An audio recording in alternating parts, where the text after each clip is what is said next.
CPM സംസ്ഥാന committee secretariat യോഗം ഇന്ന് ചേരുകയുണ്ടായി. നാളെ ഒക്ടോബർ മാസം 17-നാണ് കമ്മ്യൂണിസ്റ്റ് പാർട്ടി രൂപീകരണത്തിൻ്റെ 100-ാം വർഷം. ഇതിൻ്റെ സംസ്ഥാനതല ഉദ്ഘാടന പരിപാടി നാളെ വൈകുന്നേരം 6 മണിക്ക് വീഡിയോ കോൺഫറൻസ് വഴി പാർട്ടിയുടെ അഖിലേന്ത്യാ ജനറൽ സെക്രട്ടറി സഖാവ് സീതാറാം യെച്ചൂരി നിർവഹിക്കുന്നതായിരിക്കും. തുടർന്നുള്ള ദിവസങ്ങളിൽ ജില്ലാ കമ്മിറ്റികളുടെ ആഭിമുഖ്യത്തിൽ വിവിധ രീതിയിലുള്ള പരിപാടികൾ 100-ാം വാർഷികത്തിൻ്റെ ഭാഗമായി സംഘടിപ്പിക്കുന്നതാണ്.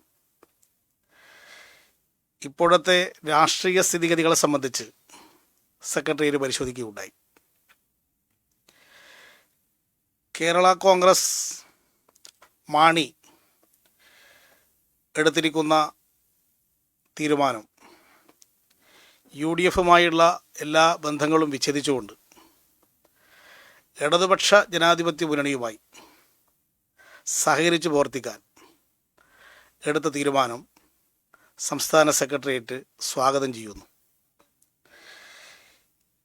ഈ തീരുമാനം UDFിൻ്റെ അടിത്തറക്ക് തകർച്ചയുണ്ടാക്കുന്ന ഒരു തീരുമാനമാണ്. ഐക്യജനാധിപത്യ മുന്നണി രാഷ്ട്രീയമായും സംഘടനാപരമായും നിലനിൽപ്പില്ലാത്തൊരു മുന്നണിയായി മാറിയിരിക്കുകയാണ്.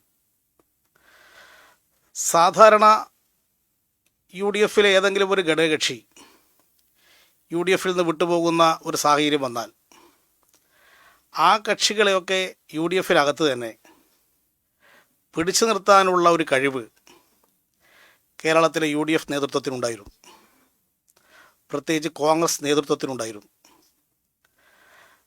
കേരളത്തിലെ കോൺഗ്രസ്സിന് വഴി ഇടപെട്ട് പരിഹരിക്കാൻ സാധിക്കാത്ത പ്രശ്നങ്ങളാണെങ്കിൽ കോൺഗ്രസിൻ്റെ ഹൈക്കമാൻഡ് ഇടപെട്ട് പരിഹരിക്കുന്നൊരു രീതിയാണ് കേരളത്തിലെ UDFിൽ എല്ലാ കാലത്തും നടന്നിട്ടുള്ളത്.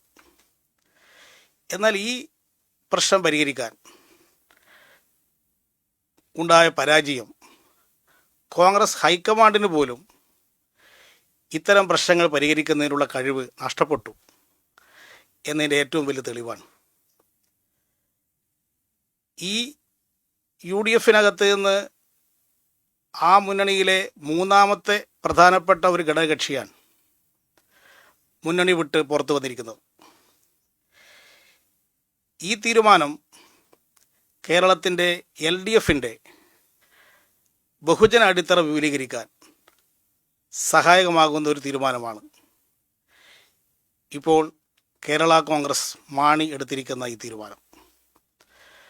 പ്രത്യേകിച്ച് അവർ LDFുമായി സഹകരിക്കാൻ സന്നദ്ധമായ സാഹചര്യം വളരെ പ്രാധാന്യമർഹിക്കുന്നതാണ്. കേരളത്തിൽ നിന്ന് അധികാരത്തിലുള്ള LDF ഗവൺമെൻറ്റിനെ അധികാരം നിന്ന് പുറത്താക്കാൻ വിവിധ രീതിയിലുള്ള സമരങ്ങൾ, അക്രമ സമരങ്ങൾ, ഒരു അപ്രഖ്യാപിതമായ വിമോചന സമരത്തിൽ തന്നെ പ്രതിപക്ഷം ഏർപ്പെട്ടിരിക്കുന്ന സന്ദർഭത്തിലാണ് ആ മുന്നണിയിലെ പ്രധാനപ്പെട്ട ഒരു കക്ഷി ആ മുന്നണി വിട്ട് ഞങ്ങൾ ഇടതുപക്ഷവുമായി സഹകരിക്കാൻ തയ്യാറാണ് എന്ന പരസ്യമായ നിലപാട് ഇപ്പോൾ സ്വീകരിച്ചിരിക്കുന്നത്. ഇത് അവർ നടത്തിക്കൊണ്ടിരിക്കുന്ന സമരങ്ങൾക്ക് തന്നെ ഏറ്റിരിക്കുന്ന ഒരു തിരിച്ചടിയാണ്.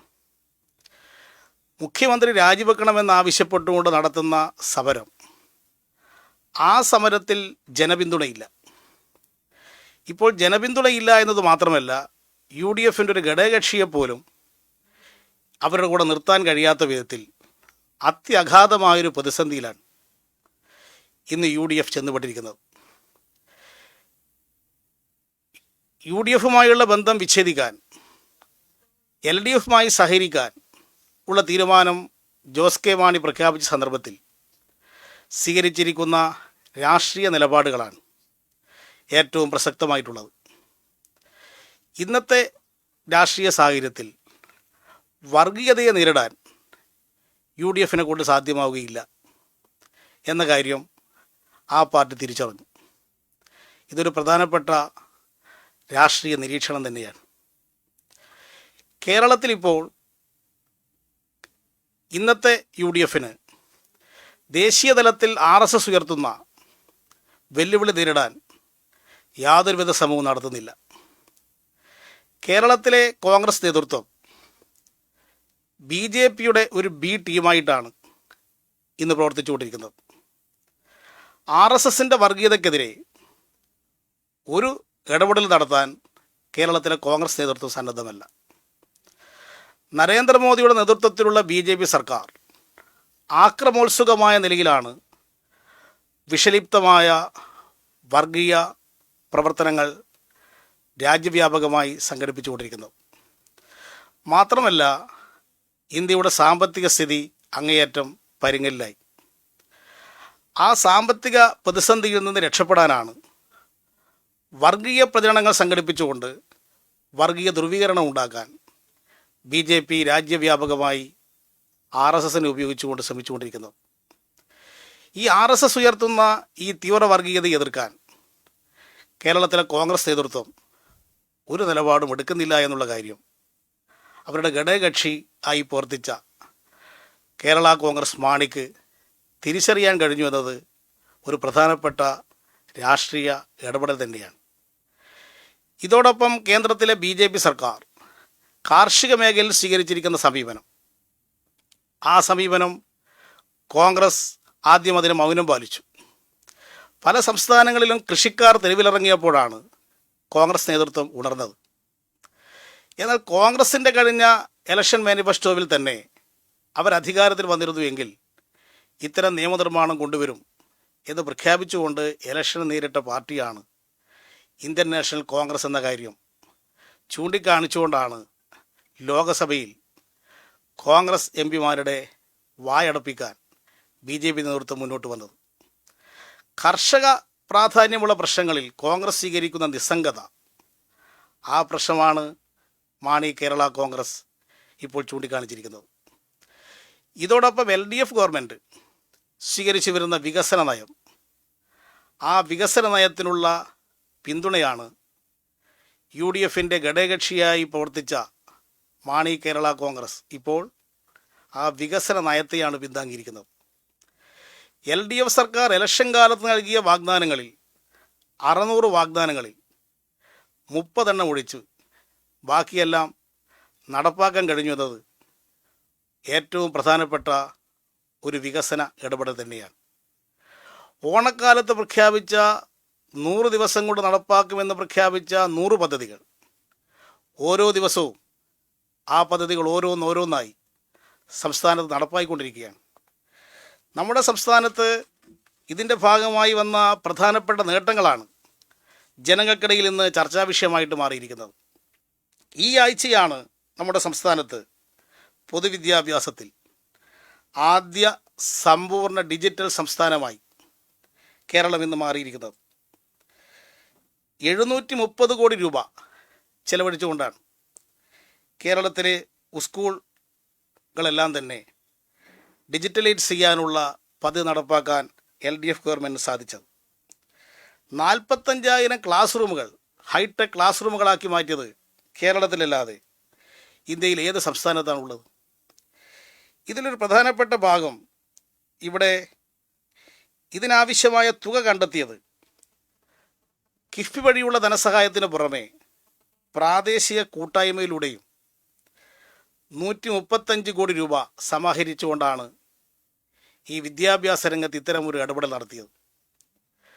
ജനപങ്കാളിത്തത്തോടു കൂടിയുള്ള വികസന നയം നടപ്പാക്കിക്കൊണ്ട് മുന്നേറാൻ LDF ഗവൺമെൻറ് കഴിഞ്ഞതാണ് വിദ്യാഭ്യാസ മേഖലയിൽ വരുത്തിയിട്ടുള്ള, അടിസ്ഥാന സൗകര്യ മേഖലയിൽ വരുത്തിയിട്ടുള്ള ഈ വമ്പിച്ച നേട്ടം. ഇത് കാണാതിരിക്കാൻ സാധാരണക്കാർക്ക് ഇന്ന് കഴിയില്ല. കേരളത്തിൽ റോഡ് വികസന രംഗത്ത്, പ്രധാനമായി ദേശീയപാത വികസന രംഗത്ത് ഇപ്പോൾ നടത്തിയിട്ടുള്ള ഇടപെടലുകൾ ഇതിനു മുമ്പ് ഒരിക്കലും നമ്മുടെ സംസ്ഥാനത്തില്ലാത്ത ഇടപെടലാണ് ഇപ്പോൾ നടത്തിയിരിക്കുന്നത്. 12,692 കോടി രൂപ ചെലവുള്ള 204 കിലോമീറ്റർ നീളമുള്ള 8 ദേശീയപാതാ പദ്ധതികൾക്ക് ഇപ്പോൾ തുടക്കം കുറിച്ചിരിക്കുകയാണ്. ഇത് സംസ്ഥാന ഗവൺമെൻറ്റിനെ കേന്ദ്രത്തിലെ മന്ത്രി, ഉപരിതല ഗതാഗത മന്ത്രി ഗഡ്കരി തന്നെ പ്രശംസിക്കുകയുണ്ടായി. ഗവൺമെൻറ് ഇടപെടലാണ് ഈ നേട്ടത്തിന് അടിസ്ഥാനമെന്നുള്ളത്. ഇങ്ങനെ എല്ലാ മേഖലയിലും ഓരോ ആഴ്ചയിലും നടക്കുന്ന വികസന പദ്ധതികൾ പരിശോധിച്ച് നോക്കിയാൽ നമുക്ക് ഈ നേട്ടം പ്രകടമായിട്ട് കാണാൻ സാധിക്കും. ഇതാണ് കേരള കോൺഗ്രസ് മാണിക്ക് പുനർജനനത്തിനിടയായിട്ടുള്ള പ്രധാനപ്പെട്ട ഘടകം. വികസന മേഖലയിൽ സംസ്ഥാന ഗവൺമെൻറ് നടത്തിക്കൊണ്ടിരിക്കുന്ന ഇടപെടലുകളാണ്. പ്രത്യേകിച്ച് കാർഷിക മേഖലയിൽ നടത്തിയിട്ടുള്ള ഇടപെടൽ. കർഷകർക്ക് ക്ഷേമനിധി ഇന്ത്യയിൽ ആദ്യമായിട്ട് ഇപ്പോൾ കേരളത്തിലാണ് കൊണ്ടുവന്നിരിക്കുന്നത്. കർഷകർക്ക് ഒരു ക്ഷേമനിധി വേണമെന്നുള്ള ആവശ്യം എത്രയോ കാലമായിട്ടുള്ള ഈ കേരളത്തിൽ ഇന്നേ വരെ നടപ്പാക്കാൻ കഴിഞ്ഞിരുന്നില്ല. LDF സർക്കാർ നടപ്പാക്കി. ഇതിൻ്റെ ഭാഗമായി കൃഷിക്കാർക്ക് പെൻഷൻ, വിവിധ ആനുകൂല്യങ്ങൾ ഇതെല്ലാം കിട്ടത്തക്ക വിധത്തിൽ ഉള്ള ഒരു മാറ്റം കാർഷിക മേഖലയിൽ വരുന്നു. നെൽകൃഷിക്കാർക്ക് അവരുടെ ഭൂമിയുടെ വിസ്വതി അനുസരിച്ചുകൊണ്ട് റോയൽറ്റി പ്രഖ്യാപിക്കാൻ എടുത്തിരിക്കുന്ന തീരുമാനം. ഇത് ഇന്ത്യയിൽ ഏത് സംസ്ഥാനത്താണ് ഇങ്ങനെയുള്ള തീരുമാനം എടുത്തിട്ടുള്ളത്? കാർഷിക മേഖലയിൽ കൃഷിക്കാർക്കിടയിൽ വന്നിട്ടുള്ള പ്രതികരണമാണ് കേരള കോൺഗ്രസ് മാണിയെ മാറി ചിന്തിപ്പിക്കാനിടയായിട്ടുള്ള പ്രധാനപ്പെട്ട ഘടകം. കൃഷിക്കാർക്കിടയിൽ നടക്കുന്ന ഇത്തരം ചലനങ്ങൾ കാണാതിരിക്കാൻ ഇവിടെ സാധിക്കുമോ? അത് കേരള കോൺഗ്രസ് മാണിയിൽ പ്രതികരണം ഉണ്ടാക്കിയതാണ് ഇത്തരമൊരു രാഷ്ട്രീയ നിലപാടെടുക്കാൻ അവരെ പ്രേരിപ്പിച്ചിട്ടുള്ള പ്രധാനപ്പെട്ട ഘടകം. ഇത് വ്യക്തമാക്കുന്നത് ഇടതുപക്ഷ ജനാധിപത്യ മുന്നണി ഗവൺമെൻറ് സ്വീകരിച്ചുകൊണ്ടിരിക്കുന്ന വികസന നയത്തിനും രാഷ്ട്രീയ നിലപാടിനും കിട്ടിയ അംഗീകാരമാണ്. കേരള കോൺഗ്രസ് മാണി LDFുമായി സഹകരിക്കാൻ എടുത്തിരിക്കുന്ന തീരുമാനം. അതുകൊണ്ടാണ് ഞങ്ങൾ ആ പാർട്ടി എടുത്ത തീരുമാനത്തെ സ്വാഗതം ചെയ്യുന്നത്. ഇത് കേരള രാഷ്ട്രീയത്തിൽ വലിയ മാറ്റമുണ്ടാക്കും. കേരളത്തിൽ ഇടതുപക്ഷ ജനാധിപത്യ മുന്നണിക്ക് ഒരു തുടർഭരണം ഉണ്ടാകാൻ സാധിക്കും എന്ന് കരുതുന്ന ജനങ്ങൾക്ക് ആ പോരാട്ടം ശക്തിപ്പെടുത്താൻ സഹായകമായൊരു തീരുമാനമാണ് കേരള കോൺഗ്രസ് എടുത്തിരിക്കുന്ന ഈ തീരുമാനം എന്നതിൽ യാതൊരുവിധ സംശയവുമില്ല. ഇവിടെ നടക്കുന്ന അട്ടിമറി സമരങ്ങളൊന്നും വിജയിക്കാൻ പോകുന്നില്ല. അട്ടിമറി സമരം സംഘടിപ്പിക്കുന്ന അവർക്കിടയിൽ തന്നെ വിള്ളൽ വരുന്നു എന്നതാണ് ഈ സംഭവം വ്യക്തമാക്കുന്നത്. UDFിൻ്റെ കൂടെ നിൽക്കുന്നവരെ തന്നെ യോജിപ്പിക്കാൻ കഴിയാത്തവർക്ക് എങ്ങനെയാണ് ഈ കേരളത്തിലെ ഇടതുപക്ഷ ജനാധിപത്യ മുന്നണിക്കെതിരായിട്ടുള്ള ബഹുജന പിന്തുണ നേടാൻ സാധിക്കുക? ഇത്രയും കാലം അവരെ കൂടെ നിന്നവരെ തന്നെ അവർക്ക് ഈ കാര്യങ്ങൾ ബോധ്യപ്പെടുത്തുന്നതിൽ പരാജയപ്പെട്ടു. അതുകൊണ്ട് UDF അവർ ഉന്നയിക്കുന്ന രാഷ്ട്രീയ സമരങ്ങളൊന്നും ഇവിടെ വിജയിക്കാൻ പോകുന്നില്ല. സമ്പൂർണ്ണമായി UDF ഒറ്റപ്പെടാനാണ് പോകുന്നത്. ഇതുകൊണ്ട് നിൽക്കാൻ പോകുന്നില്ല. UDFിനകത്ത് ഇനിയും വിള്ളലുകളുണ്ടാവും. കോൺഗ്രസിനകത്ത് തന്നെ രൂക്ഷമായ തർക്കങ്ങളും സംഘർഷങ്ങളും ഉടലെടുത്തു കഴിഞ്ഞു.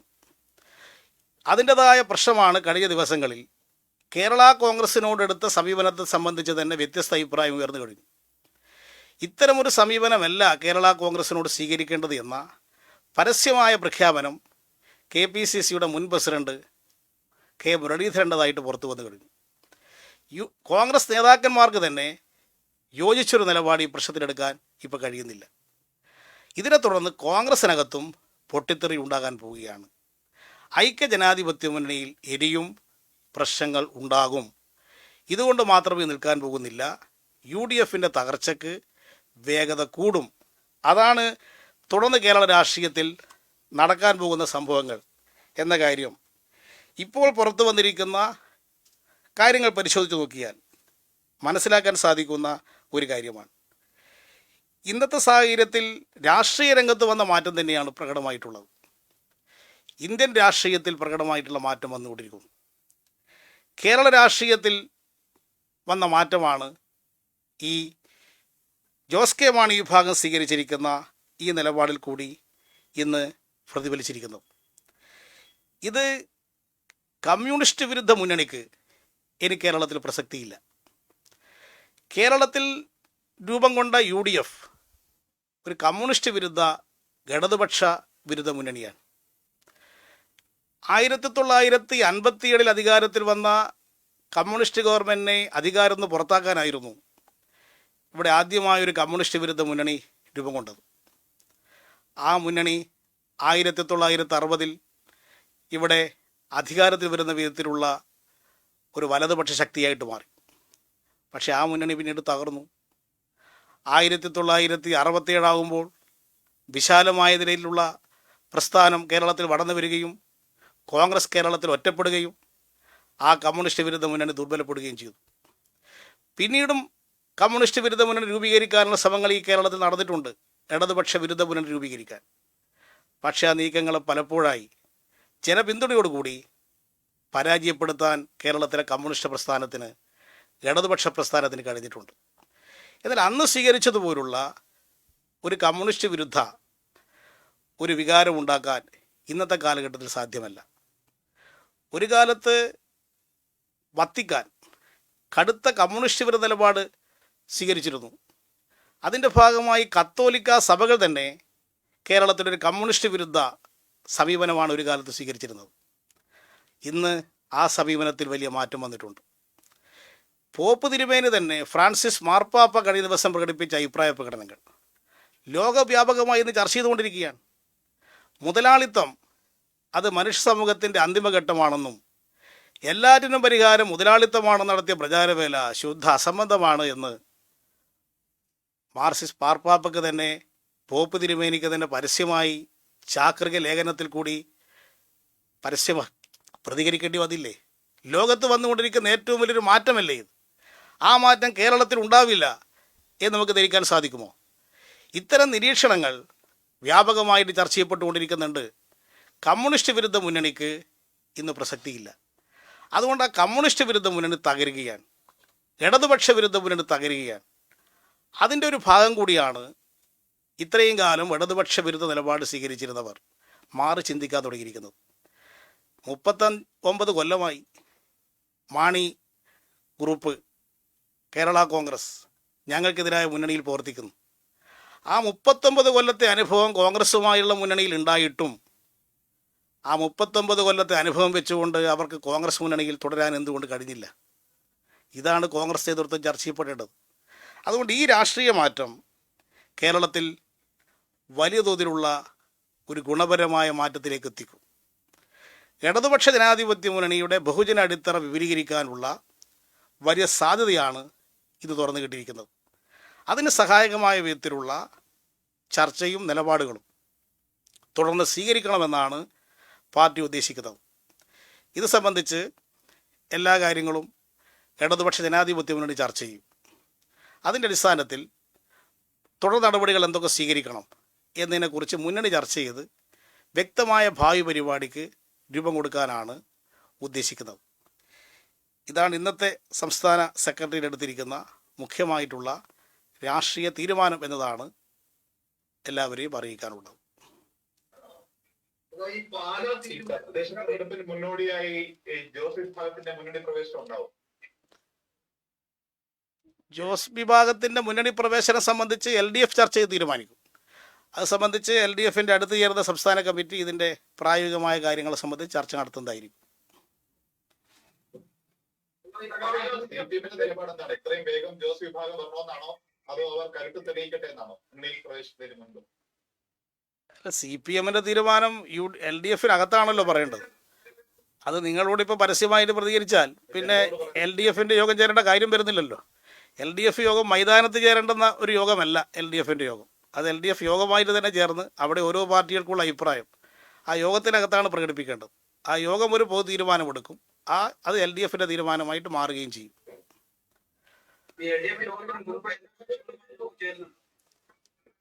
എന്താ കേട്ടില്ല? കാരണം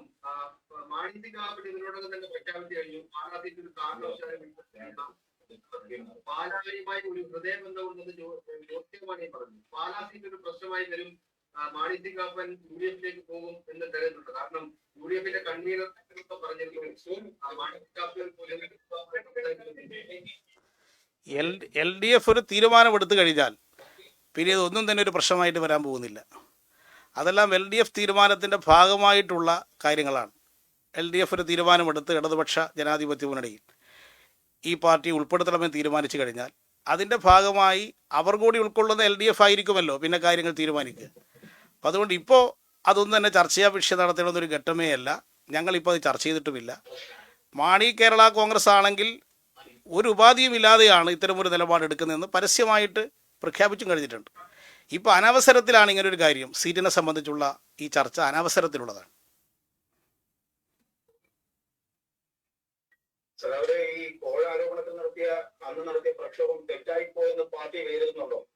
അന്ന് അഴിമതിക്കാരെന്ന് വിളിച്ചവരെ ഇപ്പോൾ കൂടെ നിർത്തുമ്പോൾ എന്ത് രാഷ്ട്രീയ ധാർമ്മികതയാണ് ഉള്ളത്? 5 വർഷം മുമ്പുള്ള രാഷ്ട്രീയ സ്ഥിതിയല്ല ഇന്ന് കേരളത്തിലുള്ളത്. രാഷ്ട്രീയ സ്ഥിതിയിൽ വന്ന മാറ്റമാണ് ഏറ്റവും പ്രകടമായി ഞങ്ങൾ പരിശോധിക്കുന്നത്. മുമ്പ് പല സംഭവങ്ങളും കേരളത്തിൽ നടന്നിട്ടുണ്ട്, അതെല്ലാം ചരിത്രത്തിൻ്റെ ഭാഗമായി കഴിഞ്ഞു. ഇപ്പോൾ മുസ്ലിം ലീഗും കോൺഗ്രസും തമ്മിൽ ഏറ്റവും ഐക്യത്തിൽ പ്രവർത്തിക്കുന്ന 2 കക്ഷികളാണല്ലോ. ആ മുസ്ലിം ലീഗിനെ ഒരു കാലത്ത് കോൺഗ്രസ് ചത്ത കുതിര എന്ന് വിളിച്ചവരല്ലേ.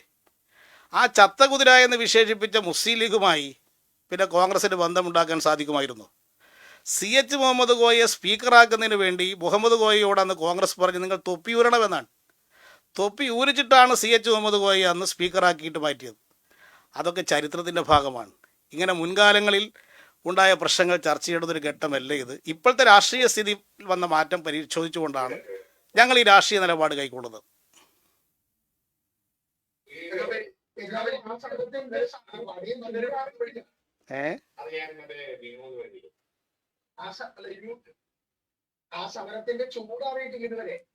അല്ല, ചൂട് അതുപോലെ തന്നെ നിൽക്കും. ആ സമരത്തിൻ്റെ ചൂടൊന്നും കുറക്കേണ്ട കാര്യമില്ല. അതൊക്കെ എല്ലാവർക്കും അറിയുന്നതാണ് എന്താണെന്ന് സംഭവിച്ചതെന്ന്. അപ്പം ജോസ് കെ മാണിക്ക് തന്നെ ആ കാര്യം തുറന്ന് പറയേണ്ടി വന്നല്ലോ, ആരാണ് ആ പ്രശ്നം ഉണ്ടാക്കിയതെന്നുള്ളത്. അവർക്കില്ലാത്ത ആക്ഷേപം നിങ്ങൾക്കാണോ ഇപ്പോൾ പ്രശ്നം?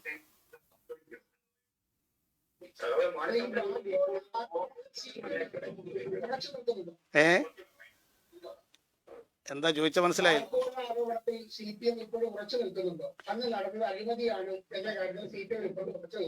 അത് സംബന്ധിച്ച് കേസുണ്ടായി. ആ കേസ് തന്നെ ഇപ്പോൾ കോടതിയിൽ നിലനിൽക്കുന്നില്ല. അതിൽ പ്രതിയായ ആളിപ്പോൾ ജീവിച്ചിരിക്കുന്നുമില്ല. അപ്പോൾ ആ സംഭവം ഇപ്പോൾ ഒരു കോടതിയിലും ഒരു കേസായിട്ട് നിലനിൽക്കാത്തൊരു പ്രശ്നമാണത്.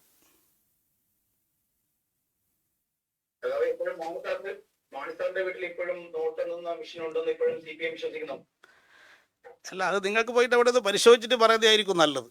ഇപ്പോൾ സംശയമുള്ള ആളുകൾ ആ വീട്ടിലേക്കോ നേരിട്ട് ചെല്ലുക, എന്നിട്ട് മിഷൻ ഉണ്ടോ എന്ന് നോക്കിയിട്ട് നിങ്ങൾ പറഞ്ഞാൽ ഞാനത് എന്താണെന്ന് പിന്നെ പരിശോധിക്കാം. വ്യക്തമാക്കുമ്പോഴും അങ്ങനെയെങ്കിൽ ബാർക്കോഴയ്ക്കെതിരെ നടത്തിയ സമരങ്ങൾ തെറ്റായിരുന്നു എന്നൊരു പുനർവിചിന്തനം പാർട്ടിക്കുണ്ടോ? അങ്ങനെയെങ്കിൽ KM മാണിയോട് ഈ മരണശേഷമെങ്കിലും പാർട്ടി മാപ്പ് പറയും? ഇതൊക്കെ അനവസരത്തിലുള്ള രാഷ്ട്രീയ വിവാദങ്ങൾക്ക് വേണ്ടിയുള്ള ചോദ്യങ്ങളാണ്. ഉമ്മൻചാണ്ടിയുടെ ചോദ്യം നിങ്ങൾ എന്നോട് ചോദിക്കുകയാണ്. അത് ഉമ്മൻചാണ്ടി തന്നെ സ്വയം ചോദിച്ചാൽ മതി. ഉമ്മൻചാണ്ടി മുഖ്യമന്ത്രി ആയിരിക്കും എന്തിനായിരുന്നു KM മാണിക്കെതിരെ കേസ് രജിസ്റ്റർ ചെയ്തത്? അങ്ങനെയാണെങ്കിൽ ഉമ്മൻചാണ്ടിയല്ലേ കേരള സമൂഹത്തോട് മാപ്പ് ചോദിക്കേണ്ടത്? ആ എടുത്ത കേസ് തെറ്റായിപ്പോയി എന്ന് ഉമ്മൻചാണ്ടി എന്തുകൊണ്ട് പറയുന്നില്ല? ചെന്നിത്തലയല്ലേ അന്ന് ആഭ്യന്തരമന്ത്രി പറയണ്ടേ അന്ന് KM മാണിക്കെതിരായിട്ടുള്ള കേസെടുത്ത തെറ്റായിരുന്നു എന്ന് ഉമ്മൻചാണ്ടി പറഞ്ഞിട്ടുണ്ടോ, ചെന്നിത്തല പറഞ്ഞിട്ടുണ്ടോ? അവർ സ്വയം ചോദിക്കേണ്ട ചോദ്യം ഇപ്പം തിരിച്ച് എന്നോട് ചോദിക്കാനാണോ നിങ്ങൾ ഉദ്ദേശിക്കുന്നത്?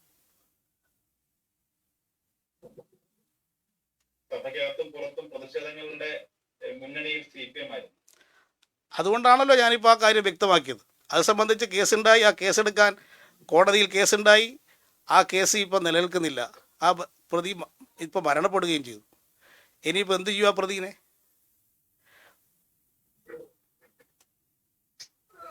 UDF തകരും, അതുവഴി ഇടതുമുന്നണി ശക്തിപ്പെടും. അതിനപ്പുറം രാഷ്ട്രീയത്തിൽ ഏത് രീതിയിൽ ഈ ജോസ് കെ മാണിയുടെ വരവ് ഇടതുമുന്നണി ഗുണം ചെയ്യും? അത്തരം കണക്കെന്തെങ്കിലും അത്ര കണക്കുണ്ടോ ആ രീതിയിൽ തെരഞ്ഞെടുപ്പ് രാഷ്ട്രീയത്തിൽ കൂടി? തെരഞ്ഞെടുപ്പിൽ ജനങ്ങളാണ് വിധിയെടുത്തത്. ആ ജനങ്ങളുടെ മുമ്പിലാണ് ഈ പ്രശ്നങ്ങളൊക്കെ ഞങ്ങൾ സമർപ്പിക്കുന്നത്. ഞങ്ങൾക്ക് കഴിഞ്ഞ അസംബ്ലി തെരഞ്ഞെടുപ്പിൽ ഈ പാർട്ടികളില്ലാതെ അന്ന് LJDയും UDFൻ്റെ കൂടിയായിരുന്നു. ഇവരെല്ലാം കൂടി UDFൻ്റെ കൂടിയായിട്ടും ഞങ്ങൾക്ക് അന്ന് 91 സീറ്റ് ഇടതുപക്ഷ മുന്നണിക്ക് കഴിഞ്ഞ നിയമസഭാ തെരഞ്ഞെടുപ്പിൽ ലഭിച്ചിട്ടുണ്ട്. അതിനുശേഷം ഉപതെരഞ്ഞെടുപ്പിൽ ഞങ്ങളുടെ സീറ്റ് വർദ്ധിക്കുകയും ചെയ്തിട്ടുണ്ട്. ഏതായാലും ഇടതുപക്ഷ മുന്നണിക്ക് അടുത്ത നിയമസഭാ തെരഞ്ഞെടുപ്പിൽ ഇന്ന് ഞങ്ങൾക്ക് എല്ലാം കൂടിയുള്ള സീറ്റിനേക്കാൾ കൂടുതൽ സീറ്റ് അടുത്ത നിയമസഭാ തെരഞ്ഞെടുപ്പിൽ ഇടതുപക്ഷ ജനാധിപത്യ മുന്നണി കിട്ടും. UDFന് ഇന്നത്തെ സീറ്റ് എത്ര സീറ്റ് നിലനിർത്താൻ കഴിയും എന്ന കാര്യം നമ്മൾ പരിശോധിച്ചാൽ മതി. ജനങ്ങളിൽ ഞങ്ങൾക്ക് വിശ്വാസമുണ്ട്.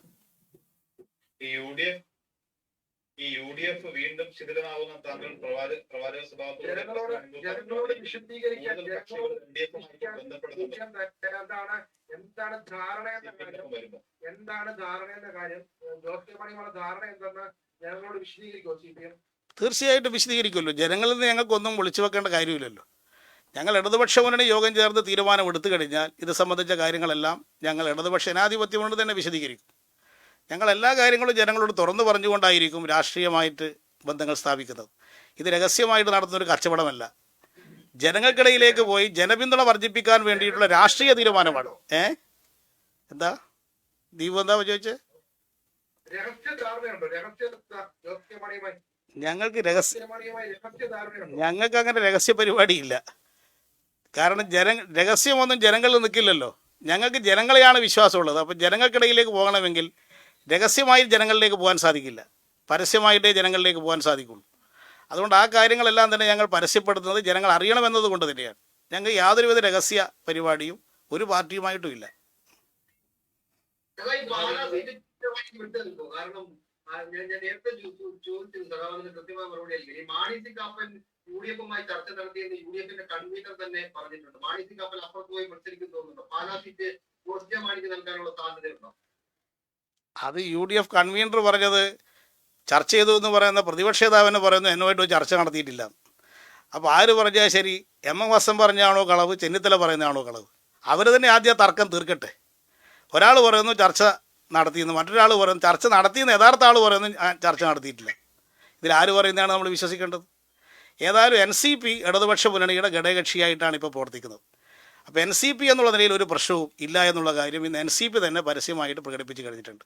സീറ്റുകൾ ഇപ്പോൾ ഏത് സീറ്റാണെന്നുള്ള ഒരു പാർട്ടിയെ സംബന്ധിച്ചും തീരുമാനിച്ചിട്ടില്ല. CPM മത്സരിക്കുന്ന സീറ്റുകൾ ഏതാണ്? ഇന്ന് CPM-ൻ്റെ സെക്രട്ടറി അല്ലേ ഞാൻ. ഇപ്പം അടുത്ത തെരഞ്ഞെടുപ്പിലാണല്ലോ CPM മത്സരിക്കേണ്ട സീറ്റുകൾ ഏതൊക്കെയാണെന്ന് തീരുമാനിക്കാൻ പോകുന്നത്. അപ്പോൾ അതിൻ്റെ ഭാഗമായിട്ട് എടുക്കേണ്ടുന്ന ചർച്ച നടത്തേണ്ട ഘട്ടത്തിൽ ഇപ്പോൾ അങ്ങനെ ഒരു ചർച്ച അതിൻ്റെ ആവശ്യമില്ല. അത് അനവസരത്തിലുള്ള ചർച്ചയാണ്. ഒരു പാർട്ടി ജയിച്ച സീറ്റ് സ്വാഭാവികമായി അവർക്ക് തന്നെ അവകാശപ്പെട്ടതെന്നാണ് പറഞ്ഞെടുക്കുന്നത്. അങ്ങനെ എന്തെങ്കിലും കീഴ്വഴക്കം ഇടതുകൊണ്ടിട്ടുണ്ടോ? ഒരു പാർട്ടി ജയിച്ച സീറ്റിൽ അതേ പാർട്ടി തന്നെ അടുത്ത തെരഞ്ഞെടുപ്പിൽ മത്സരിക്കുന്ന നിർബന്ധമുണ്ടോ? അതെല്ലാം എല്ലാ വശങ്ങളും ആലോചിച്ചുകൊണ്ടാണ് തീരുമാനമെടുക്കുക. സിറ്റിംഗ് സീറ്റ് മത്സരിച്ച് ജയിച്ച ആൾക്ക് തന്നെ കൊടുത്തിട്ടുമുണ്ട്, സിറ്റിംഗ് സീറ്റ് മാറ്റിയിട്ടുമുണ്ട്. മത്സരിച്ച ആളുകൾക്കെല്ലാം അതാത് സീറ്റിൽ തന്നെ മത്സരിക്കണമെന്ന് പറഞ്ഞാൽ CPM കഴിഞ്ഞ തവണ മത്സരിച്ച സീറ്റുകളെല്ലാം ഇപ്പോൾ പുതിയൊരു കക്ഷി വരുമ്പോൾ ഞങ്ങൾ ചിലത് വിട്ടുകൊടുക്കേണ്ടതായിട്ട് വരും. LJD കഴിഞ്ഞ തവണ നമ്മളെ കൂടെ ഉണ്ടായിരുന്നില്ല, ഇപ്പോൾ LJD ഞങ്ങളെ കൂടെ വന്നിട്ടുണ്ട്, അവർക്ക് സീറ്റ് കൊടുക്കേണ്ടതായിട്ട് വരും. കേരള കോൺഗ്രസ് മാണിയുടെ പ്രശ്നം മാത്രമല്ല, ഇങ്ങനെയുള്ള വിവിധ കക്ഷികളുടെ പ്രശ്നങ്ങളുണ്ട്. ആ പ്രശ്നങ്ങളെല്ലാം ഞങ്ങൾ ചർച്ച ചെയ്ത് രമ്യമായ തീരുമാനമെടുക്കും. ഒരു പൊട്ടിത്തെറിയും LDF-നകത്ത് ഉണ്ടാവില്ല എന്ന കാര്യത്തിൽ യാതൊരു സംശയവുമില്ല.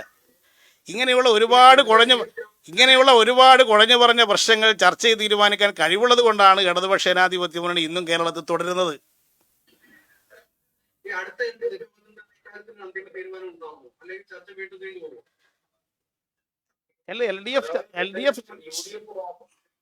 LDF ചർച്ച ചെയ്ത് തീരുമാനമെടുക്കും. ഞാൻ നേരത്തെ വ്യക്തമാക്കിയല്ലോ.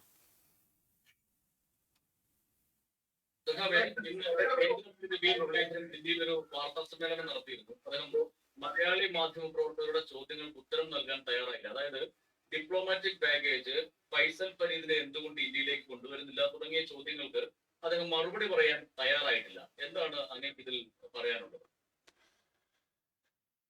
മുരളീധരൻ കേന്ദ്രമന്ത്രി എന്നുള്ള നിലയിൽ ആണ് ഇന്ന് ഡൽഹിയിൽ ഒരു വാർത്താ സമ്മേളനം നടത്തിയത്.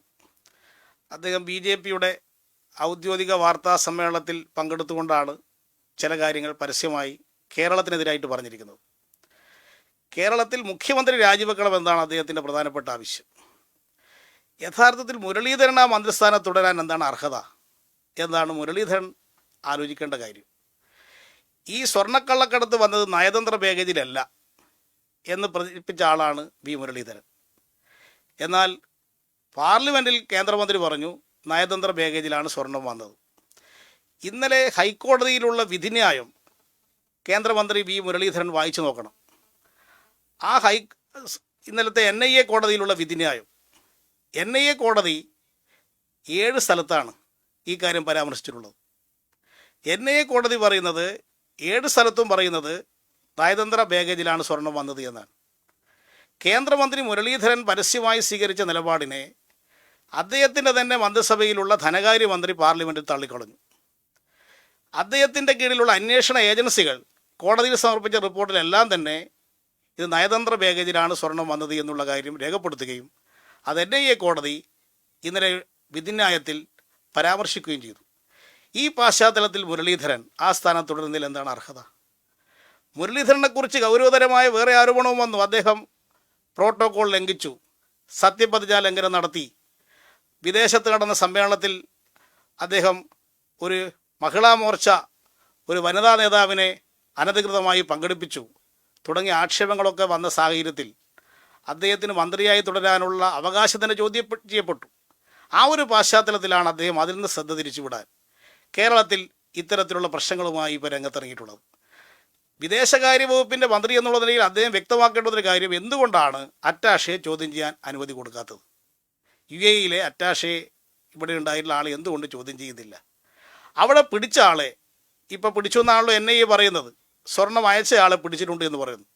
അവരെന്തുകൊണ്ടാണ് ഇതുവരെയായും ഇന്ത്യയിലേക്ക് എത്തിക്കാൻ കഴിയാത്തത്? വിദേശകാര്യ വകുപ്പ് ഇടപെട്ടാലല്ലേ ഇന്ത്യയിലേക്ക് എത്തുള്ളൂ ആ പ്രതി. അങ്ങനെയുള്ള ഒരു കാര്യവും ചെയ്യുന്നതിൽ മുൻകൈ എടുക്കാത്ത മുരളീധരൻ തൻ്റെ സ്വന്തം പരാജയം മറച്ചു പിടിക്കാൻ വേണ്ടിയാണ് മുഖ്യമന്ത്രി രാജിവെക്കണം എന്ന ആവശ്യവുമായി ഇപ്പോൾ രംഗത്തിറങ്ങുകയും അതൊരു ദേശീയ ക്യാമ്പയിനായി മാറ്റാൻ വേണ്ടിയാണ് BJP ആസ്ഥാനത്ത് ഇത്തരമൊരു പത്രസമ്മേളനവുമായി അദ്ദേഹം ഇപ്പോൾ രംഗത്തിറങ്ങിയിരിക്കുന്നത്. അദ്ദേഹത്തിൻ്റെ രാഷ്ട്രീയ പ്രചരണം എന്നുള്ള നിലയിൽ നടത്തിയിട്ടുള്ള ഒരു പത്രസമ്മേളനമാണ്.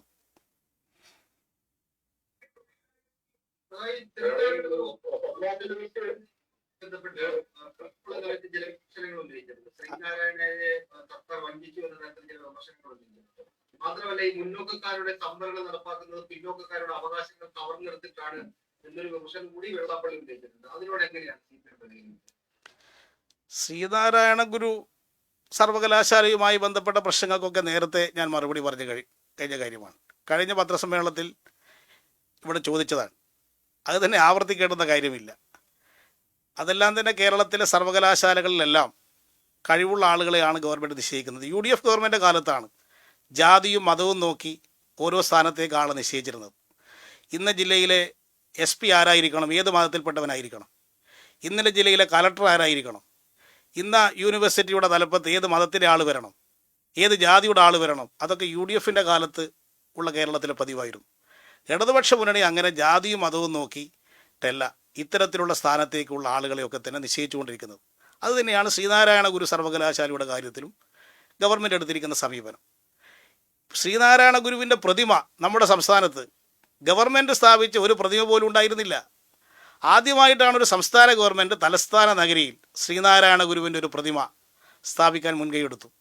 ഇനി ചട്ടമ്പി സ്വാമിയുടെ പ്രതിമയും ഗവൺമെൻറ് സ്ഥാപിക്കാൻ പോകുന്നു. ഇത്തരം കാര്യങ്ങളൊന്നും കാണാതെ ഈ വിമർശനം നടത്തുന്നതിൽ എന്താണ് വസ്തുത എന്ന് അവർ തന്നെയാണ് സ്വയം പരിശോധിക്കേണ്ടത്.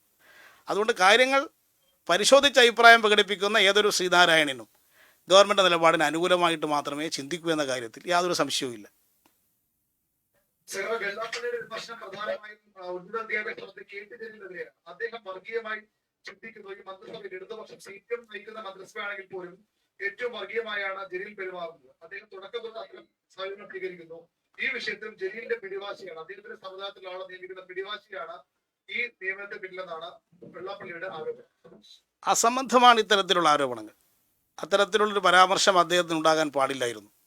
ജാതി ചോദിക്കരുത്, പറയരുത്, വിചാരിക്കരുത് എന്ന് സിദ്ധിച്ച ശ്രീനാരായണ ഗുരുവിൻ്റെ സന്ദേശം പ്രചരിപ്പിക്കുന്ന ആളുകൾ തന്നെ ഇത്തരത്തിലുള്ള പ്രതികരണം നടത്തി ശരിയാണോ എന്ന് അവർ ആലോചിക്കണം.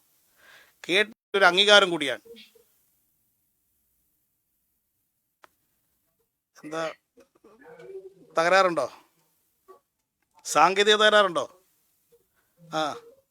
ചെറിയ പ്രശ്നമുണ്ട്. എന്താ ഉണ്ട്? സൗണ്ട് ക്ലിയർ ആവും.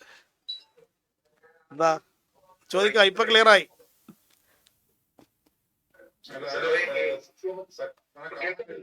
എന്താ കാണാൻ കഴിയുന്നില്ലേ? എന്നെ കാണാൻ പറ്റുന്നില്ലേ? ഇല്ലേ? ഇപ്പൊ കാണാൻ കഴിയുന്നില്ലേ? ഇല്ല ഇല്ല, ഇപ്പൊ കാണുന്നില്ലേ? തത്സമയം പൊയ്ക്കൊണ്ടിരിക്കുകയാണല്ലോ തത്സമയ സംപ്രേഷണം. അപ്പൊ ഈ സാങ്കേതിക തകരാറ് പരിഹരിക്കണം. ഇതിന്റെ സാങ്കേതിക വിദഗ്ധന്മാര് ഇതിൽ എക്സ്പേർട്ട് എല്ലാം തോന്നി നിങ്ങളല്ലേ? അവർ കാണുന്നില്ല എന്നല്ലേ പറയുന്നു?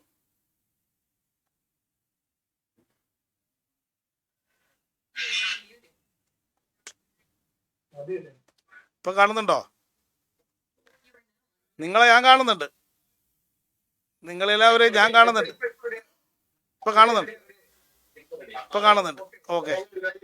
ആ, മുഖ്യമന്ത്രി കേസിലെ ഒരു പ്രതി മൊഴി രക്ഷാണ് ഉണ്ടായിരുന്നല്ലോ. 6 പ്രാവശ്യം മുഖ്യമന്ത്രി വന്ന് കണ്ടു, ക്ലിഫ് ഹൗസിൽ വെച്ച് കണ്ടു എന്നൊക്കെ. അപ്പോൾ നേരത്തെ അച്ഛന്റെ കാര്യം പറഞ്ഞതുപോലെ അങ്ങനെ അന്വേഷണം മുഖ്യമന്ത്രിയിലേക്കും വരുന്നതല്ലേ? അറ്റാഷെ പിന്നെ മുഖ്യമന്ത്രിനെ കണ്ട ആളാണോ? സ്വർണം സ്വീകരിച്ച ആളല്ലേ? മുഖ്യമന്ത്രി സ്വർണം സ്വീകരിച്ചിട്ടുണ്ടോ? ഈ സ്വർണം എയർപോർട്ടിൽ പോയി എയർപോർട്ടിൽ പോയിട്ട് സ്വർണം ഏറ്റുവാങ്ങിയ ആളാണ് കോൺസുലേറ്റ് ജനറൽ ആള്. അവരെയാണ് ചോദ്യം ചെയ്യേണ്ടത്. മുഖ്യമന്ത്രി സ്വർണം ഏറ്റുവാങ്ങാൻ പോയിട്ടില്ല. സ്വപ്ന സുരേഷ് എന്ന് പറയുന്ന സ്ത്രീ മുഖ്യമന്ത്രിയെ കാണാൻ വന്നു. അത് ആരെ കൂടിയാണ് വന്നത്? കോൺസുലേറ്റ് ജനറൽ കൂടിയാണ് വന്നത്. ആ കാര്യം മുഖ്യമന്ത്രി തന്നെ വെളിപ്പെടുത്തിയല്ലേ. അപ്പോൾ കോൺസുലേറ്റ് ജനറൽ കണ്ട ആളെല്ലാം കേസിൽ പ്രതിയാകുമ്പോൾ രമേശ് ചെന്നിത്തലേനെയും കണ്ടിട്ടില്ലേ കോൺസുലേറ്റ് ജനറൽ? പ്രതിപക്ഷ നേതാവിനെയും പ്രതിയാക്കണ്ടേ? സ്വപ്ന സുരേഷ് പ്രതിപക്ഷ നേതാവിനെ കണ്ടിട്ടില്ലേ? അപ്പോൾ അവരെ പ്രതിയാക്കണ്ടേ? എന്തൊക്കെ ചോദ്യങ്ങളാണ് നിങ്ങളൊക്കെ ചോദിച്ചുകൊണ്ടിരിക്കുന്നത്? അതെ, സ്വപ്നയുടെ മൊഴി ഇതിൻ്റെ കോൺസുലേറ്റ് ജനറലിൻ്റെ കൂടെ കണ്ടു എന്നല്ലേ? പ്രത്യേകിച്ച് കണ്ടതായിട്ട് പറഞ്ഞിട്ടില്ലല്ലോ. അത് മുഖ്യമന്ത്രി പറഞ്ഞില്ലേ എപ്പോഴാണ് കണ്ടത്? അതിലെന്താണ് അവ്യക്തത? കോൺസുലേറ്റ് ജനറൽ കൂടെ വരുമ്പോൾ അവരുടെ സെക്രട്ടറി കൂടെ വരുന്നത് തെറ്റാണോ? മുഖ്യമന്ത്രിയെ കോൺസുലേറ്റ് ജനറൽ വന്ന് കാണില്ലേ? സ്വാഭാവികമായിട്ട് കാണും. അതേപോലെ തന്നെയാണ് പ്രതിപക്ഷ നേതാവിനെയും വന്ന് കണ്ടിട്ടുള്ളത്. അപ്പോൾ ഇതിൻ്റെ പേരിൽ മുഖ്യമന്ത്രിയെ പ്രതികരിക്കണമെന്നാണ് നിങ്ങൾ പറയുന്നതെങ്കിൽ ഈ കോൺസുലേറ്റ് ജനറൽ വന്ന് കണ്ട കൂട്ടത്തിൽ സ്വപ്ന സുരേഷ് ഉണ്ടായതുപോലെ പ്രതിപക്ഷ നേതാവിനെയും കണ്ട കൂട്ടത്തിൽ അദ്ദേഹത്തെ പ്രതികരിക്കണ്ടേ? ഇതാണല്ലോ നിങ്ങൾ ന്യായത്ത് എത്താൻ പോകുന്നത് ഇത് വന്നു കഴിഞ്ഞാൽ. അപ്പോൾ ഇങ്ങനെയല്ല കാര്യങ്ങൾ ചിന്തിക്കേണ്ടത്. ഇതെന്തെങ്കിലും ചോദിച്ച് മുഖ്യമന്ത്രിയിലേക്ക് എത്തിക്കാനുള്ള ചോദ്യം ഉണ്ടാക്കാനുള്ള ശ്രമമല്ലാതെ ഇതിലെന്താണ് യുക്തിയുള്ളത്? ഈ മാധ്യമങ്ങളുമായി ഒരു സംവാദം നടത്താൻ തയ്യാറാണെന്ന് നേരത്തെ സഖാവ് പറഞ്ഞിരുന്നു. ആ നിലപാട് ഇപ്പോഴും ആവർത്തിക്കുന്നത്. പിന്നെ മാധ്യമങ്ങളുമായിട്ട് എപ്പോഴും സംവാദത്തിന് തയ്യാറുള്ള പാർട്ടിയാണല്ലോ CPIM. അതല്ലേ നിങ്ങളുമായിട്ട് ഇപ്പോൾ ഞാൻ സംവദിച്ചുകൊണ്ടിരിക്കുന്നത്. ഇനി നിങ്ങൾക്ക് വ്യക്തിപരമായിട്ട് ആരെങ്കിലും വന്നാൽ സംവദിക്കാൻ തയ്യാറാണ്. നിങ്ങൾ ആരെങ്കിലും വിളിച്ചാൽ വരാലോ. നിങ്ങളാരും വിളിക്കുന്നില്ലല്ലോ. വിളിച്ചാൽ വരാ, സംവദിക്കാൻ തയ്യാറാണ്. ഏഷ്യാനെറ്റിലുള്ള ആൾക്കാർ ഞങ്ങളെ വന്ന് കണ്ടിരുന്നു, അതിൻ്റെ അധികൃതന്മാർ. അവരുമായിട്ട് ഞങ്ങൾ സംസാരിച്ചിട്ടുണ്ട്. അവരുമായിട്ട് ഞങ്ങളൊരു കുറച്ച് അവരുടെ പരിപാടിയിൽ പങ്കെടുക്കാതെ മാറി നിൽക്കുന്നൊരു സ്ഥിതി ഉണ്ടായിരുന്നു. അത് ഞങ്ങൾ അവരുമായിട്ട് സംസാരിച്ചിട്ടുണ്ട്. ഇനി തുടർന്നവരുടെ പരിപാടിയിൽ ഞങ്ങളുടെ പ്രതിനിധികൾ പങ്കെടുക്കുകയും ചെയ്യും. അതുകൊണ്ട് ഞങ്ങൾക്ക് ഒരു മാധ്യമത്തോട് ഞങ്ങൾക്ക് ശത്രുതയില്ല. മാധ്യമങ്ങൾ ഞങ്ങളോട് സ്വീകരിക്കുന്ന നിലപാടിനനുസരിച്ചായിരിക്കും ഞങ്ങൾ അങ്ങോട്ടുള്ള നിലപാട് സ്വീകരിക്കുന്നത്. അതാണ് വസ്തുത. ഞങ്ങൾക്ക് അർഹമായ പരിഗണന തരണമെന്ന് മാത്രമേ ഞങ്ങൾ പറയുന്നുള്ളൂ. അനർഹമായ ഒരു പരിഗണനയും ഞങ്ങൾക്ക് ആവശ്യമില്ല. നിങ്ങൾ നിങ്ങളുടെ രാഷ്ട്രീയ നിലപാടുകളൊക്കെ സ്വീകരിച്ചുകൊള്ളൂ. പക്ഷേ ഞങ്ങളൊരു CPM ഒരു രാഷ്ട്രീയ പാർട്ടിയാണെന്നുള്ള പരിഗണന വെച്ചുകൊണ്ട് ഞങ്ങളെ സമീപിക്കണം. അങ്ങനെ സമീപിക്കാതിരിക്കുന്നതിനെ മാത്രമാണ് ഞങ്ങൾ എതിർക്കുന്നത്. അതുകൊണ്ട് മാധ്യമങ്ങളുമായിട്ട് ഏത് തരത്തിലുള്ള സംവാദത്തിനും CPIM സന്നദ്ധമാണ്. ഇപ്പം ചോദിച്ചാ എന്താ നമ്മളെ ഏത് ആരേനു നിങ്ങളാരും വന്നില്ല. നിങ്ങൾ മാധ്യമത്തിന് തയ്യാറാണെങ്കിൽ നമുക്ക് ചർച്ച ചെയ്യാം. ഏത് കാര്യമാണ് നിങ്ങൾ ചർച്ച ചെയ്യാൻ ഉദ്ദേശിക്കുന്നതെങ്കിൽ ചർച്ച ചെയ്യാം.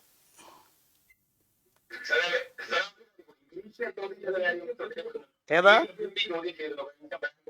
ആ, എന്ത് പറയാനായി? ഞാൻ ആദ്യം പറഞ്ഞതല്ലേ അത് അന്വേഷിക്കട്ടെ എന്നുള്ളത്. അന്വേഷണം നടത്തട്ടെ. നിങ്ങളതിൻ്റെ പിന്നാലെ ഉണ്ടല്ലോ, നിങ്ങൾ നോക്കിക്കോ. നിങ്ങളതിൻ്റെ പിന്നാലെ തന്നെ ഉണ്ടല്ലോ ഈ ചോദിച്ചാൾ. നിങ്ങൾ പിന്നാലെ അന്വേഷിച്ചുകൊണ്ടിരിക്കുക. അപ്പോൾ കാര്യങ്ങൾ അന്വേഷിച്ചുകൊണ്ടിരിക്കട്ടെ. അതൊന്നും പറഞ്ഞ് നിങ്ങൾ ഞങ്ങളെ ബേജാറാക്കാൻ നോക്കണ്ട കേട്ടോ. ഇത് അവസാനത്തെ ഒരു പരിപാടി ഉണ്ടല്ലോ. ഞങ്ങളുടെ നാട്ടിലൊരു നാടൻ പ്രയോഗമുണ്ട്, അത് ഞാൻ ഇവിടെ പ്രയോഗിക്കുന്നില്ല. ആ നിലയിലാണ് ഇത്തരത്തിലുള്ള ചോദ്യങ്ങളിലേക്ക് കാര്യങ്ങൾ എത്തുന്നത്.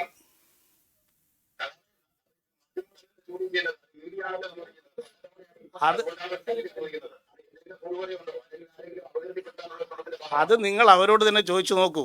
നിങ്ങൾ കുറേ വാർത്തകൾ കൊടുത്തുകൊണ്ടിരിക്കുന്നില്ലേ? നിങ്ങൾ ഇനിയും കൊടുത്തുകൊണ്ടേയിരിക്കുക. എന്തെല്ലാം തരം വാർത്തകൾ നിങ്ങൾ കൊടുക്കുന്നുണ്ട്. നിങ്ങൾ ഇനിയും കൊടുത്തുകൊണ്ടേയിരിക്കുക. നിങ്ങളെ പണി അതല്ലേ, നിങ്ങളത് ചെയ്തുകൊണ്ടിരിക്കുക. അതെല്ലാം പറഞ്ഞ് എന്നെ തടർത്താനാണ് ഉദ്ദേശിക്കുന്നതെങ്കിൽ വീക്ഷണം അതൊന്നും നടക്കാൻ പോകുന്നില്ല. വീക്ഷണല്ലേ ചോദിച്ചാരാ? ആരാ ചോദിച്ചപ്പോൾ? ജയ്ഹിന്ദോ? ആരായാലും നിങ്ങളാ ഉദ്ദേശം എൻ്റെ നേരെ നടക്കൂല. ഇതൊക്കെ കണ്ടിട്ടാണ് നമ്മൾ ഈ രാഷ്ട്രീയത്തിലൊക്കെ വന്നിട്ടുള്ളത്.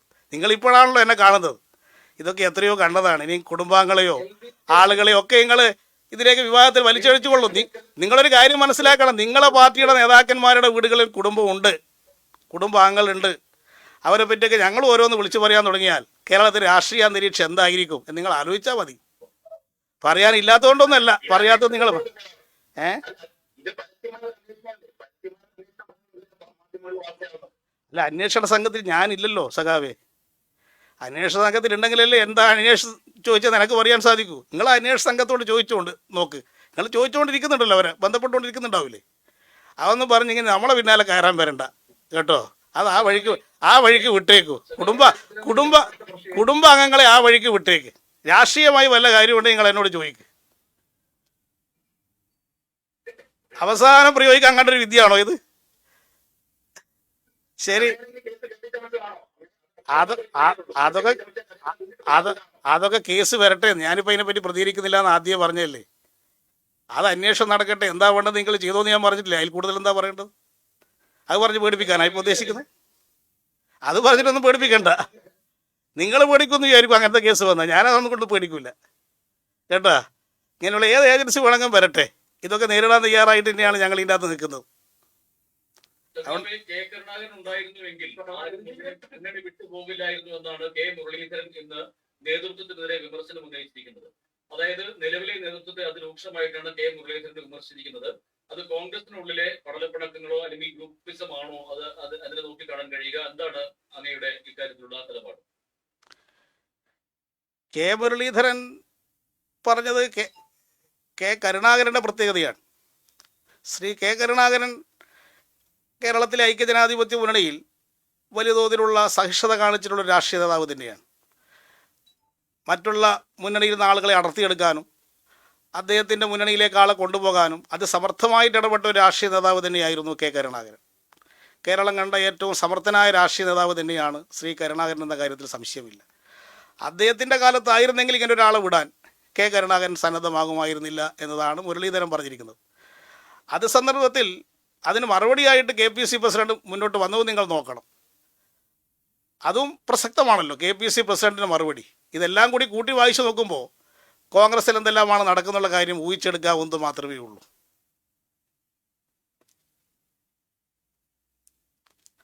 ഒരു കാര്യം കൂടെ ചോദിച്ചോട്ടെ. ഇനിയുണ്ടോ? ഏതെങ്കിലും തരത്തിലുള്ള മന്ത്രിത്വ പുനഃസംഘടന ജോസ് കെ മാണി വന്നപ്പോ ഏതെങ്കിലും തരത്തിലുള്ള മന്ത്രിത്വ പുനഃസംഘടന ഉണ്ടാവുമോ ജോസ് കെ മാണി വന്നതോടുകൂടി?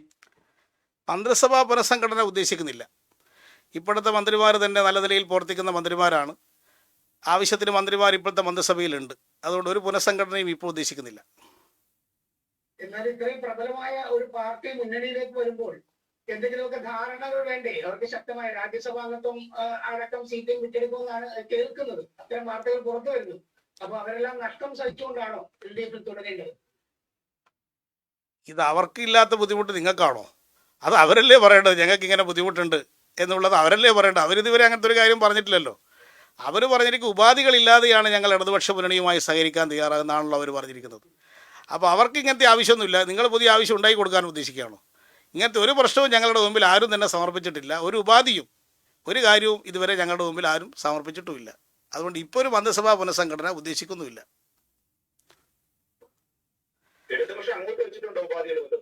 ഒരു ഉപാധി വെക്കണമെങ്കിൽ ഞങ്ങൾ ഇടതുപക്ഷ മുന്നണി ചർച്ച ചെയ്യണ്ടേ? ഞങ്ങൾ ഇടതുപക്ഷ മുന്നണി ചർച്ച ചെയ്യാൻ പോകുന്നല്ലേ ഉള്ളൂ. ഇത് സംബന്ധിച്ച് ഒരു ഉപാധിയും ഞങ്ങൾ വെക്കാൻ ഉദ്ദേശിക്കുന്നില്ല. രാഷ്ട്രീയമായ നിലപാടിൻ്റെ ഭാഗമായിട്ടുള്ള മുന്നണിയാണ് ഇടതുപക്ഷ ജനാധിപത്യ മുന്നണി. സ്ഥാനമാനങ്ങളെ അടിസ്ഥാനമാക്കിയിട്ടുള്ള മുന്നണിയല്ല ഇടതുപക്ഷ ജനാധിപത്യ മുന്നണി. ഒരു സ്ഥാനം കിട്ടുമോ ഒരു സ്ഥാനം പോകുമോ എന്ന് നോക്കി നിലപാടെടുക്കുന്നവരുടെ മുന്നണിയല്ല ഇടതുപക്ഷ ജനാധിപത്യ മുന്നണി. അതുകൊണ്ട് ഇത്തരം സ്ഥാനമാനങ്ങൾക്കല്ല ഞങ്ങൾ ചർച്ചയ്ക്ക് പ്രാധാന്യം കൊടുക്കുന്നത്. രാഷ്ട്രീയ നിലപാടുകൾക്കാണ് ഞങ്ങൾ പ്രാധാന്യം കൊടുക്കുന്നത്. അത് ഇനിയും തുടരുകയാണ് ഞങ്ങൾ ചെയ്യുക.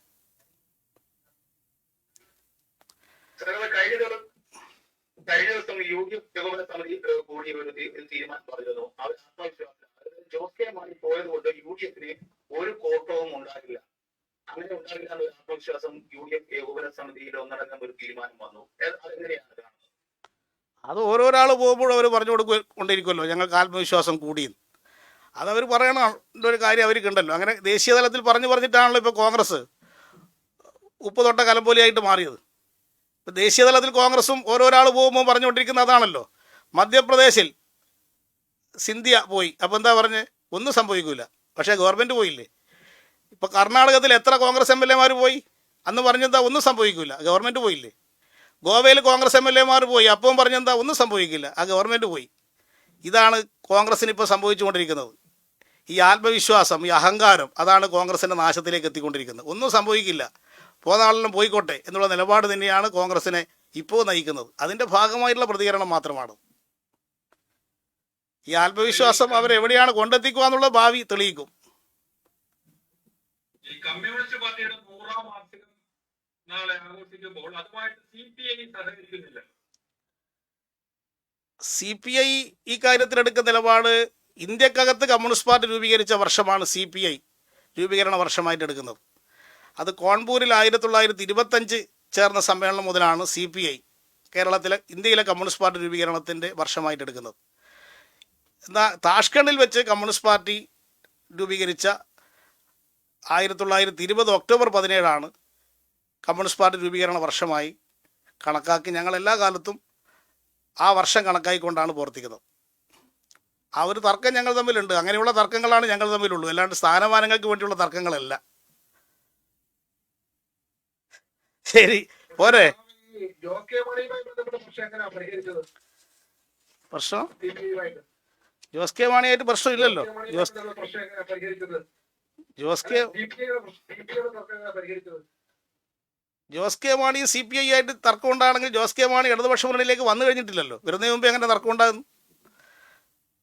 ജോസ് കെ മാണി UDF കാലത്താണല്ലോ തർക്കം. ഇപ്പം UDF വിട്ടു കഴിഞ്ഞില്ലേ ജോസ് കെ മാണി? അതാണല്ലോ കാനൻ രാജേന്ദ്രൻ ഇന്നലെ പറഞ്ഞത്. അവർ നേരത്തെ എടുത്ത നിലപാട് മാറ്റി. അതുകൊണ്ട് ഈ നിലപാട് സ്വാഗതാർഹമാണ് എന്ന് CPI സെക്രട്ടറി കാനൻ രാജേന്ദ്രൻ പറഞ്ഞത് ശരിയല്ലേ? കാനന്ദാചന്ദ്രൻ വേറൊരു വാചകം കൂടെ പറഞ്ഞിരുന്നു, ഒരു വർഷം പോലും മുന്നണിയിൽ നിൽക്കാത്ത പാർട്ടികളുടെ ചരിത്രവും ഉണ്ടെന്ന് പറഞ്ഞിരുന്നു. അതൊക്കെ ചരിത്രത്തിൻ്റെ ഭാഗമായി പലതും ഉണ്ട്. അതൊക്കെ ചരിത്രത്തിൻ്റെ ഭാഗമായിട്ട് പലതും തികഞ്ഞെടുത്താൽ അങ്ങനെ പല കാര്യങ്ങളും നമുക്ക് കാണാൻ സാധിക്കും. അത് മുൻവിധിയോടുകൂടി ആരെയും നമുക്കിപ്പോൾ വിലയിരുത്താൻ സാധിക്കുന്നതല്ല. കാനൻ രാജേന്ദ്രൻ പറഞ്ഞത് ശരിയാണ്, അങ്ങനെ ഉള്ള ചരിത്രവും ഉണ്ട്. ഇടതുപക്ഷ പ്രസ്ഥാനത്തിനുണ്ട്, UDF-നും ഉണ്ട്. മുന്നണിയായിട്ട് വരുമ്പോൾ അങ്ങനെയുള്ള പല പ്രശ്നങ്ങളും ചരിത്രത്തിൻ്റെ ഭാഗമായിട്ടുണ്ടായിരിക്കും. അത് സഖാവ് കാനൻ രാജേന്ദ്രൻ പറഞ്ഞാൽ അതിൽ യാതൊരു തെറ്റുമില്ല. അതൊരു അനുഭവത്തിൻ്റെ അടിസ്ഥാനത്തിൽ പറഞ്ഞ കാര്യമാണല്ലോ. അങ്ങനെയുള്ള കാര്യങ്ങളൊന്നും ഇപ്പോൾ കണ്ടുകൊണ്ടല്ല ഞങ്ങൾ ഈ രാഷ്ട്രീയ നിലപാട് സ്വീകരിക്കുന്നത്. ഇപ്പോഴത്തെ രാഷ്ട്രീയ നിലപാട് ഞങ്ങൾക്ക് CPI-ക്കും CPM-നും ഇടതുപക്ഷ മുന്നണിക്കും ഒരേ നിലപാടിലേക്കാണ് ഞങ്ങൾ വന്നുകൊണ്ടിരിക്കുന്നത്. അത് മുന്നണി യോഗം ചേർന്നുകൊണ്ട് അത് സംബന്ധിച്ചുള്ള തീരുമാനം എടുക്കും. എല്ലാം ശുഭമായിട്ട് അരി അവസാനിക്കും. ബംഗാളിലെ ഇടതുമുന്നണിയിലെ 2 കക്ഷികൾ കേരളത്തിൽ UDF-ലാണ്.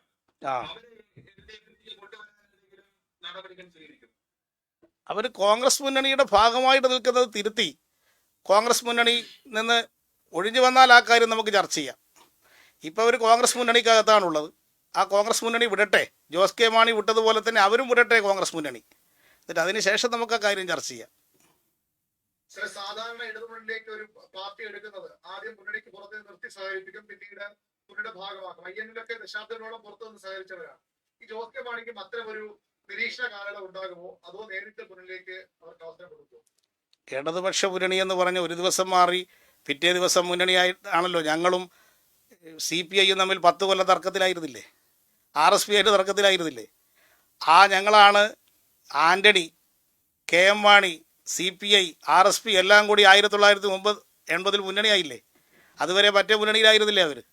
അങ്ങനെ പലതരത്തിലുള്ള സംഭവങ്ങളും കേരള രാഷ്ട്രീയത്തിൽ ഉണ്ടായിട്ടുണ്ട്. കുറേ കാലം മാറിയുന്നതിൻ്റെ ചില ചരിത്രങ്ങളുണ്ട്. ചില കക്ഷികൾക്ക് മുന്നണി പെട്ടെന്നായതിൻ്റെ ചരിത്രമുണ്ട്. എല്ലാം കൂടി ചേർന്നതാണ് മുന്നണിയുടെ ചരിത്രം. അത്തരത്തിലുള്ള കാര്യങ്ങളെല്ലാം മുന്നണിയുടെ ഭാഗമായിട്ടുണ്ട്. അതെല്ലാം ചരിത്രത്തിൻ്റെ ഭാഗമാണ്. ഇപ്പം ഈ പ്രശ്നത്തിൽ എന്ത് നിലപാട് സ്വീകരിക്കണമെന്ന് തീരുമാനിക്കുന്നത് ഇന്നത്തെ രാഷ്ട്രീയ സാഹചര്യം വിലയിരുത്തിക്കൊണ്ടായിരിക്കും. എന്താ ഇനിയുണ്ടോ? നിങ്ങളെല്ലാവരും ചോദിച്ചോട്ടെ എന്ന് വിചാരിച്ചിട്ടാണ് ഞാനിങ്ങനെ ഇരിക്കുന്നത്. എണീറ്റ് പോയി എന്ന് പറയണ്ടെന്ന് വിചാരിച്ചിട്ട്.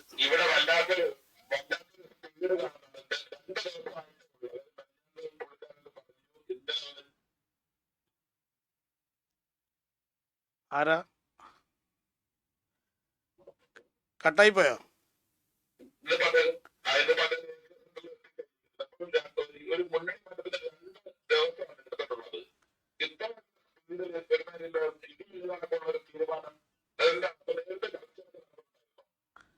അല്ല, രാഷ്ട്രീയത്തിൽ മാറ്റങ്ങൾ വരുന്നത് അങ്ങനെയാണല്ലോ. ഇത്തരത്തിലാണല്ലോ പല മാറ്റങ്ങളും രാഷ്ട്രീയത്തിൽ സംഭവിക്കുക. അതാണല്ലോ ഞാൻ നേരത്തെ പറഞ്ഞ 79 വരെ 2 മുന്നണിയായിട്ട് പ്രവർത്തിച്ച ആളുകളാണ് Antony, KM Mani, CPI RSP അവർ പെട്ടെന്നല്ലേ ഇടതുപക്ഷ മുന്നണിയുടെ ഭാഗമായിട്ട് മാറിയതിന് അധികം ദിവസം വേണ്ടി വന്നിട്ടുണ്ടോ? രാഷ്ട്രീയ തീരുമാനങ്ങൾ അങ്ങനെയാണ് ഉണ്ടാകുക. അതാണ് രാഷ്ട്രീയമെന്ന് പറയുന്നത്.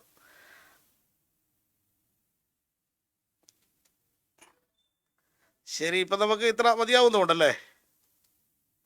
ശരി, എല്ലാവർക്കും നന്ദി.